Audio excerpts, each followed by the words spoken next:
Welcome to the Safeguarding Induction for the Catholic Archdiocese of Brisbane. This presentation aims to provide information on the Archdiocese's approach to safeguarding, including the safeguarding strategy, safeguarding policy, types and indicators of abuse, grooming behaviours, and how to respond to safeguarding concerns and abuse disclosures. Please note this presentation contains content that may be confronting for some viewers. If you experience distress, please raise it with your parish priest, ministry leader, director, or other responsible Archdiocesan personnel. Safeguarding is the action taken to protect and promote the well-being of those who engage with the Archdiocese. Ultimately, the purpose of safeguarding is to minimise or prevent opportunities for abuse to occur. Through safeguarding, the Archdiocese aims to create an atmosphere of care and protection in all ministries, parishes, services and agencies. Safeguarding within an organisation as large and as complex as the Archdiocese requires a systematic approach that establishes desired outcomes and a course of action to best achieve them. The Archdiocesan Safeguarding Strategy sets out the three fundamental elements of safeguarding, known as the 3 Ps: safe people, safe practices, and safe places. Having safe people means that church personnel are appropriately selected, recruited and trained in safeguarding. Having safe practices means applying safeguards to all Archdiocesan activities, ministries and services. Having safe places involves applying safeguards to all properties and locations in which Archdiocesan activities, ministries and services are conducted. Commitment statements are important for creating a shared understanding and acceptance of an organisation's position and attitude on a particular issue. The Archdiocese's safeguarding commitment is to protect all who are involved in its ministries and services, but especially children and vulnerable adults. The Archdiocese will achieve this by promoting the interests of children and vulnerable adults, taking a zero-tolerance approach to abuse, and responding effectively to all safeguarding concerns and complaints.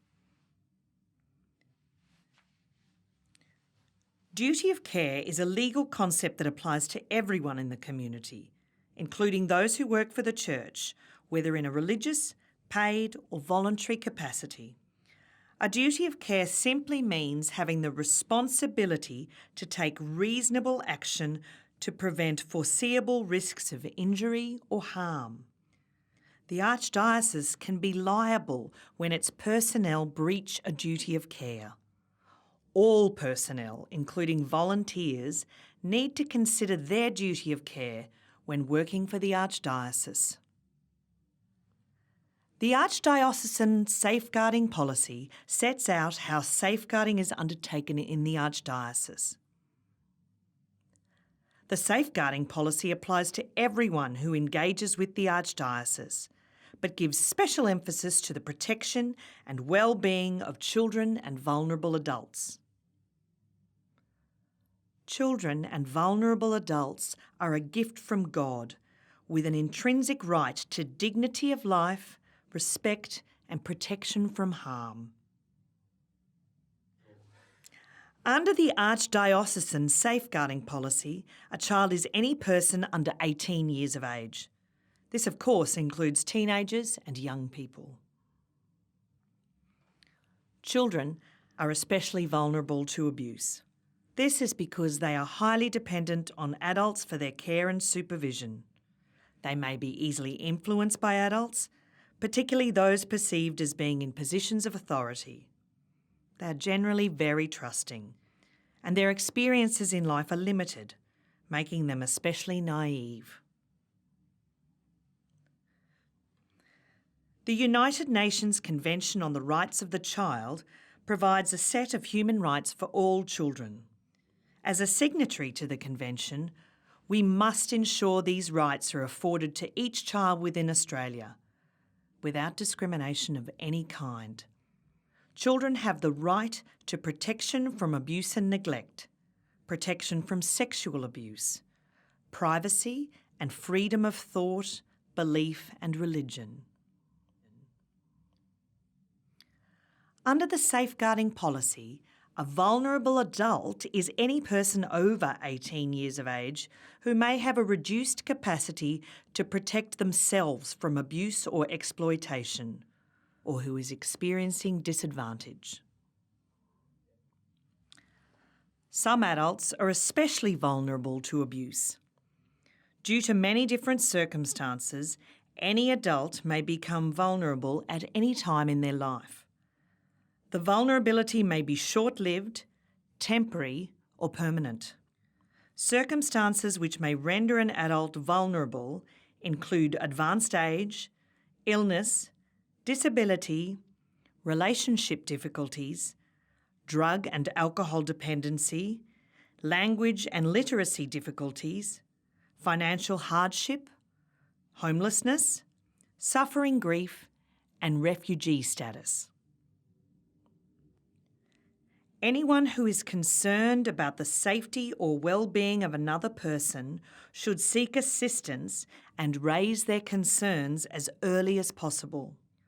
All church personnel, including volunteers, are expected to act upon safeguarding concerns and abuse disclosures within the Archdiocese. This may involve reporting the matter to another person or to the authorities. Some professionals, such as school teachers and childcare workers, are legally required to report suspected child abuse and neglect. They are mandated notifiers. Archdiocesan personnel should be aware of and must comply with all legal reporting requirements. In order to make the Archdiocese and its ministries and services as safe and supportive as possible, the policy includes strategies such as safe recruitment practices, codes of conduct, risk assessments, and compliance auditing. Safe and effective recruitment practices are used to identify the best person for the role and screen out those who are unsuitable. This is especially important when recruiting for positions or roles that involve engaging with children and vulnerable adults. Policy screening measures include working with children or criminal history checks and child-safe interview questions. Codes of conduct within the Archdiocese set out behaviour principles and standards for particular work situations or circumstances. Applicable Archdiocesan codes of conduct include the Code of Ethical Behaviour, Integrity in Ministry, and Integrity in the Service of the Church. How, when, where and with whom church activities or services are conducted can create opportunities for abuse. All Archdiocesan activities and services should be assessed for potential safeguarding risks. Risk management plans help to protect both those involved in the activity or service and those who conduct the activity or service. The Archdiocese uses audits to gauge compliance with policies, procedures, and legal requirements. Audits also drive improvements in safeguarding locally and identify innovative practices. The Safeguarding Office also provides a safeguarding health check service to assist parishes, ministries, and services working to achieve compliance.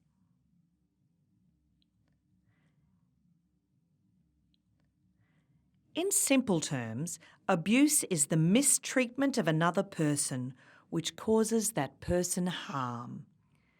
It is important to remember that harm may be caused in one act. The act does not need to be repeated for the behaviour to be abusive. Where concerning behaviour is observed or reported, particularly involving children or vulnerable adults, the Archdiocese expects its personnel to take appropriate action to prevent the continuation of that behaviour and report it to the appropriate Archdiocesan person or government agency. Sexual abuse is any unwanted or illegal act of a sexual nature against another person. Sexual conduct with an underage person is illegal and a serious criminal offence. It is important to note that sexual abuse may not always involve physical contact. It may involve exposing another person to sexual behaviour or images. Examples of sexual abuse include rape, oral sex, touching or fondling. Exposing a person to nudity or pornography, or taking or distributing sexual images without consent are also forms of sexual abuse. Physical abuse is the use of force against another person which causes that person discomfort, pain or injury. Corporal punishment is a form of physical abuse. It is used to correct behaviour or gain compliance.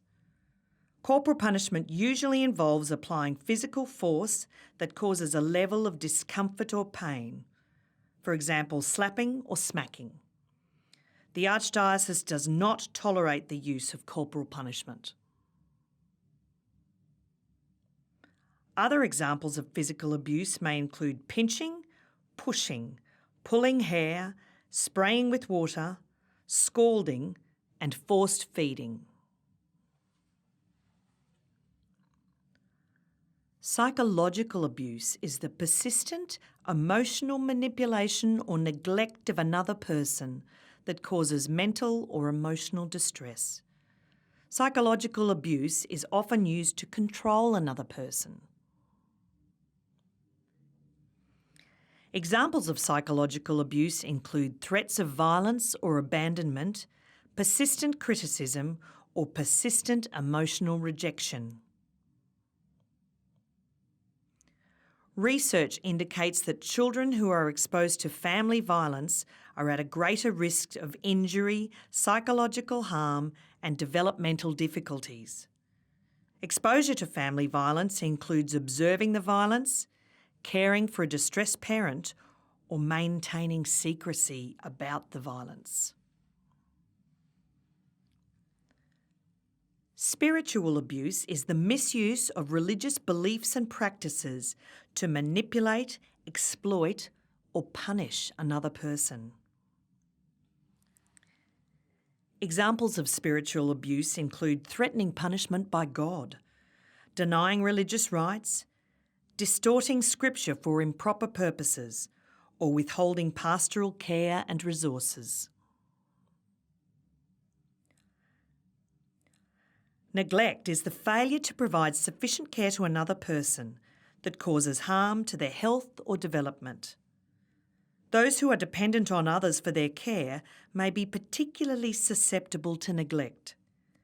This includes not only children, but also vulnerable adults, such as the disabled and the elderly. Examples of neglect include not providing adequate accommodation, food, clothing, personal care, medical treatment, and for children, denying access to education. Exploitation is manipulating or deceiving another person to do something that is harmful to their well-being or their own interests. Examples of exploitation include unreasonably pressuring a person to donate money, or using someone else's belongings without their proper permission, taking or sharing sexual images without consent, or obtaining or sharing child pornography or exploitation material. In Queensland, making, distributing or possessing child sexual exploitation material are serious criminal offences.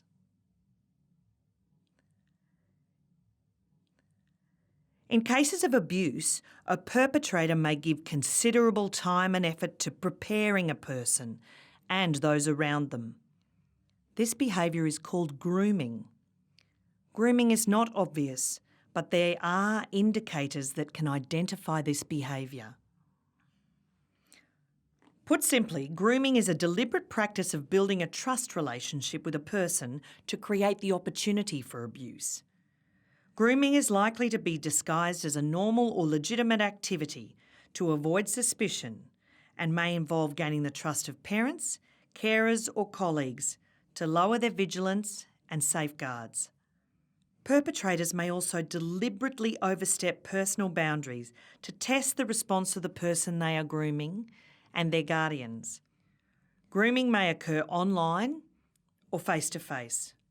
In Queensland, grooming a child for sexual activity, including online grooming, is a serious criminal offence.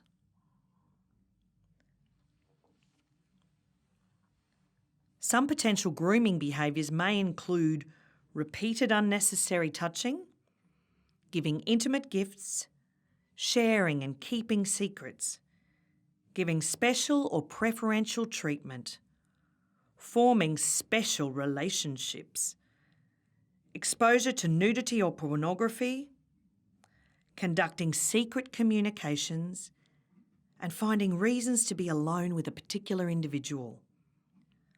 It is of particular concern when these behaviours involve a child or vulnerable adult.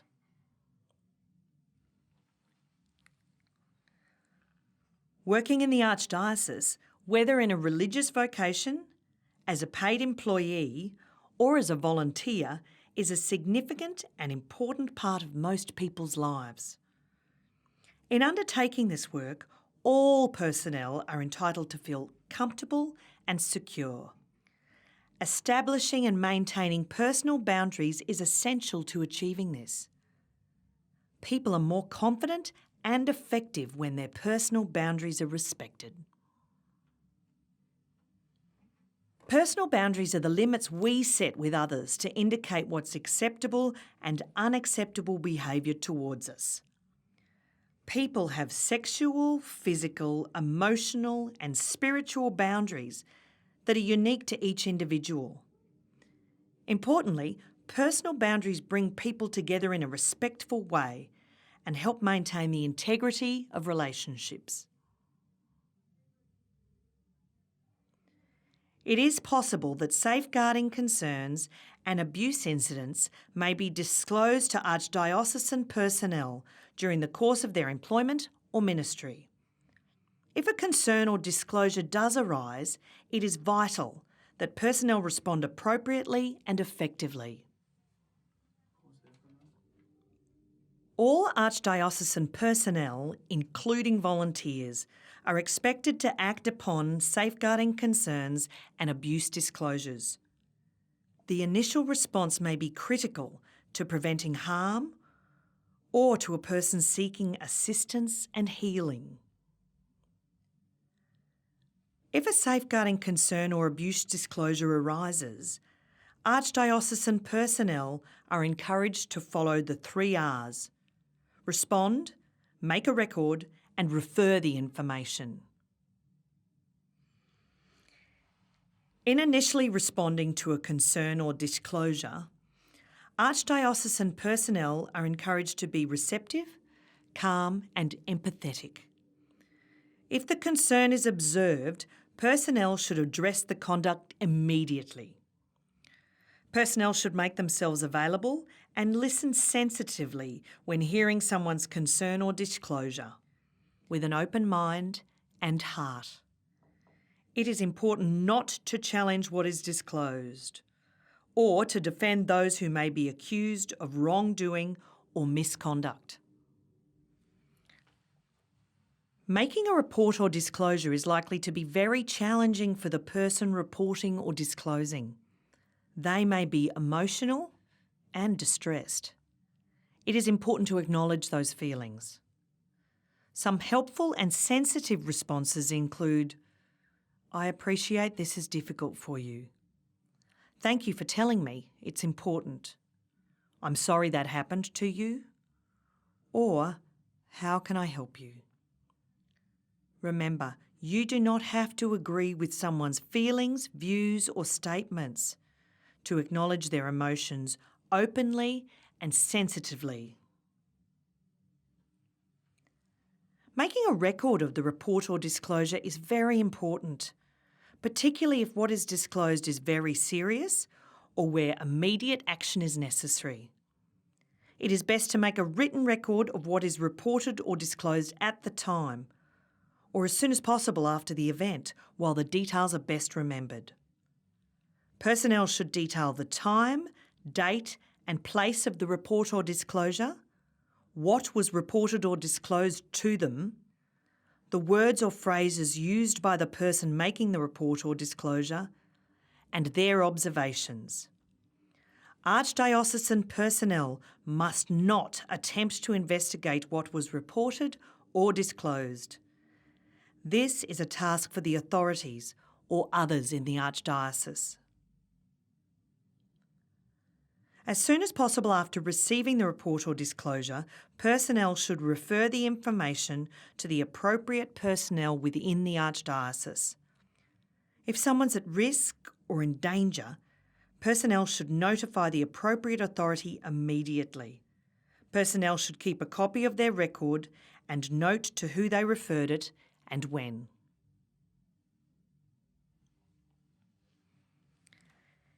The Archdiocesan whistleblower policy enables the reporting of certain conduct committed by Archdiocesan personnel and the protection of those who make reports.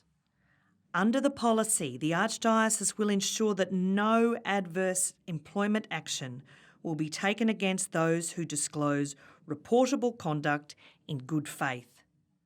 The policy applies to all agencies and parishes under the jurisdiction of the Archbishop. Reportable conduct includes suspected abuse, sexual abuse, harm or misconduct, serious policy breaches, serious improper conduct such as fraud, illegal or unethical conduct, and gross mismanagement. In circumstances where a report or disclosure is received, the protection of others must be the first priority. That information will need to be shared, and personnel receiving such reports or disclosures should not promise full confidentiality to the person making the report or disclosure. While reports and disclosures must be handled sensitively, sharing information on a need-to-know basis for the protection of others is not a breach of confidentiality.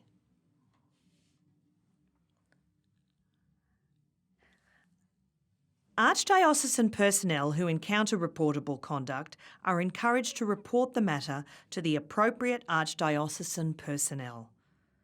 Those who do not feel able to report matters to other Archdiocesan personnel may wish to use the Stop-Line service. The Stop-Line service is an externally provided service funded by the Archdiocese. The service receives confidential information about reportable conduct incidents and is available to employees, volunteers, and the general community. Information can be provided by telephone, email, or online. The service is able to receive anonymously provided information.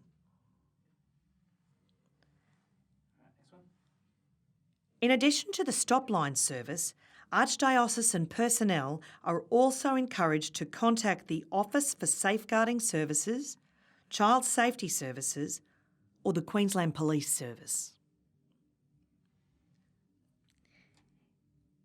If you have any queries about the content of this presentation or any other safeguarding-related queries, please contact the Office for Safeguarding Services. Remember, Safeguarding is everyone's responsibility.